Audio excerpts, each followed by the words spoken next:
Pendant plus de 70 ans, il a régné sur la France, façonnant un royaume qui marquera à jamais l'histoire.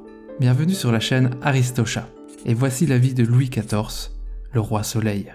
Avant de devenir l'un des souverains les plus puissants de l'histoire, Louis XIV fut un enfant marqué par l'incertitude. Il perd son père à l'âge de 4 ans. En pleine fronde, Louis doit quitter Paris et faire face aux rivalités qui menacent la monarchie. Ces épreuves façonnent son caractère et sa vision du pouvoir. L'autorité doit être absolue pour assurer la stabilité du royaume. À 23 ans, Louis XIV prend une décision qui changera l'histoire de France. Il gouvernera seul. Il centralise le pouvoir, renforce l'administration et fait de la monarchie un modèle d'organisation.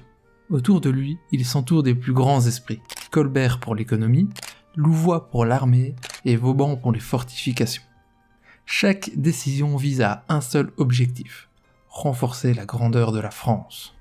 Symbole de son règne, Versailles devient bien plus qu'un palais. C'est le centre du pouvoir, de l'art et de la culture. Ici, Louis XIV rassemble les nobles et les invite à participer à la vie de cour, les éloignant ainsi des intrigues politiques. Il encourage la musique, le théâtre, la littérature et fait briller la France dans toute l'Europe, grâce notamment à Molière qui fera rayonner la langue française. Louis XIV ne se contente pas d'administrer son royaume, il veut l'agrandir et le protéger. Sous son règne, la France s'affirme comme une puissance militaire incontournable.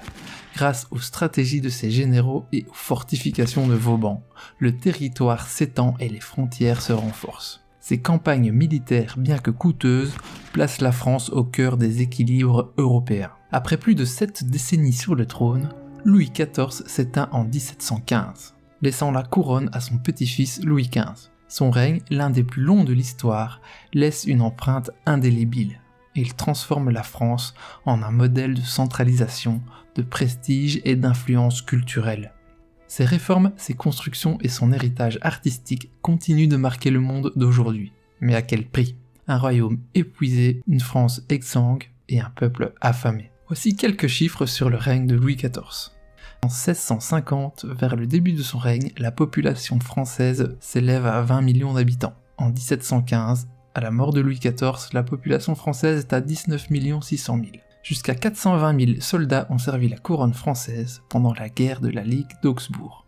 On estime à environ 200 000 personnes le nombre d'exilés protestants qui ont quitté le royaume suite aux réformes religieuses de Louis XIV.